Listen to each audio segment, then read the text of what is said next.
Happy Lunar New Year, everyone! Today we'll be reading The Nian Monster by Andrea Wang and pictures by Alina Chau. 3 days before the Chinese New Year, Shanghai was alive with color and sound. Xingling and her grandmother hung the last of the decorations. "Popo," Xingling asked, "why are they all red? There is no blue, no pink, no purple." "Long ago," Popo said, "the Nian Monster lived in the mountains. His jaws were as wide as caverns. His teeth were sharper than swords. And he was filled with a terrible hunger. Each new year, Nian ate whole villages." Xingling gasped. "What happened to him?" "Every monster has a weakness. Nian had 3. Loud sounds, fire, and the color red. Our traditions have kept Nian away ever since." Popo smiled. "Now, I must go buy more noodles. Watch the casserole for me."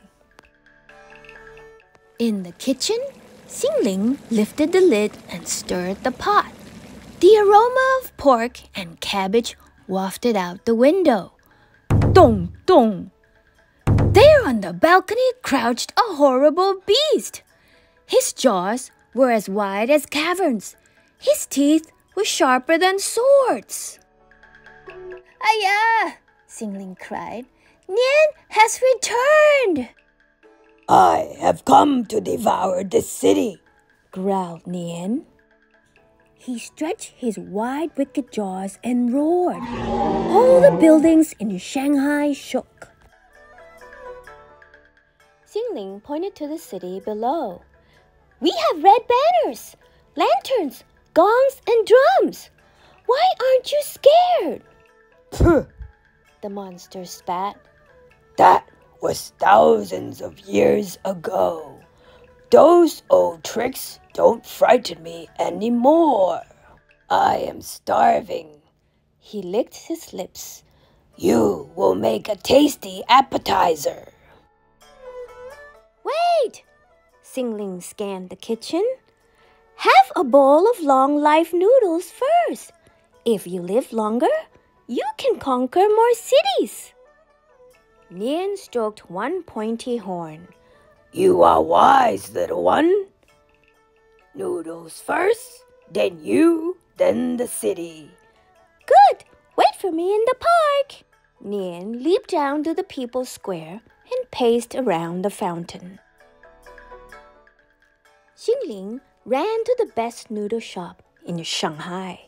She asked the head chef to prepare a special dish just for Nian. All day, the chefs mixed and kneaded and pulled. Finally, they pushed the giant bowl in front of Nian. Nian slurped and slurped and slurped. "My stomach is too stuffed to eat more," he groaned. The chefs had made only one noodle. Just one. The longest noodle in China. Nian belched. "I will devour the city tomorrow." The next day, Nian glared from the Jinmao Tower and stretched his wide wicked jaws. "Wait!" Xingling yelled. "Eat fish first, so you will have good fortune all year long." Nian flicked his forked tail. "You are wise, little one. Fish first, then you, then the city." "Good! Wait for me by the river." Nian bounded over to the Oriental Pearl Tower and circled the largest globe. Xingling ran to the best fishing fleet in Shanghai. She asked the captain to catch a special kind of fish just for Nian. All day, the fishermen baited and hooked and scaled. Finally, They rowed the fish across the Huangpu River to Nian. Nian gulped and gulped and gulped. The fish bones pricked and poked. My throat is too sore to eat more, he croaked. The fisherman had caught only one kind of fish, milk fish, the boniest fish in the sea. Nian coughed. I will devour the city tomorrow. In the morning, Nian prowled through Yi Garden and stretched his wide, wicked jaws. Wait, said Xingling. Tonight is New Year's Eve. You need some rice cake to sweeten your future. Nian gnashed his jagged teeth. You are wise, little one. Rice cake first, then you, then the city. Good. Wait for me at the tea house. Nian stalked across the zigzag bridge to the Hu Xinting tea house. Xingling ran home for the best rice cakes in Shanghai. She asked Popo to make a special rice cake just for Nian. All day, the grandmothers stirred and steamed and fried. Finally, they rolled the enormous rice cake to Nian. Nian chewed and chewed and chewed. The rice cake clung to his rows of sharp teeth. Nian's wide, wicked jaws were stuck fast. The grandmothers had used only glutinous rice flour, the stickiest kind. So sticky, it had been used to build the Great Wall. Nian rolled one monstrous yellow eye.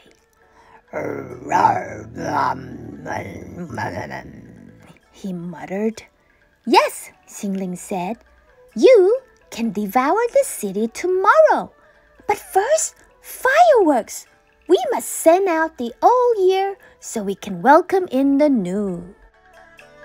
Xingling took Nian to the best place to see fireworks in Shanghai, the Bund. She asked the fireworks master to put on a special show just for Nian. She gave Nian the seat of honor. Sit here and watch. 8 dancing dragons slid out from the crowd. They dipped and twisted and spun around Nian. At the midnight bell, the dragon dancers stopped and bowed. The fireworks master held a match to the thick fuse. Goodbye, old year, Xingling waved. Goodbye, Nian.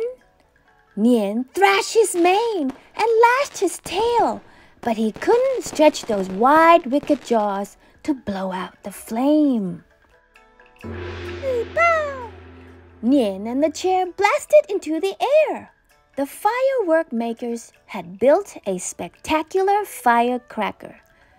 So spectacular, it was a rocket. Nian's claws tore a hole in the fabric of the sky. Just before he shot through, Nian shouted, I'll be back next year!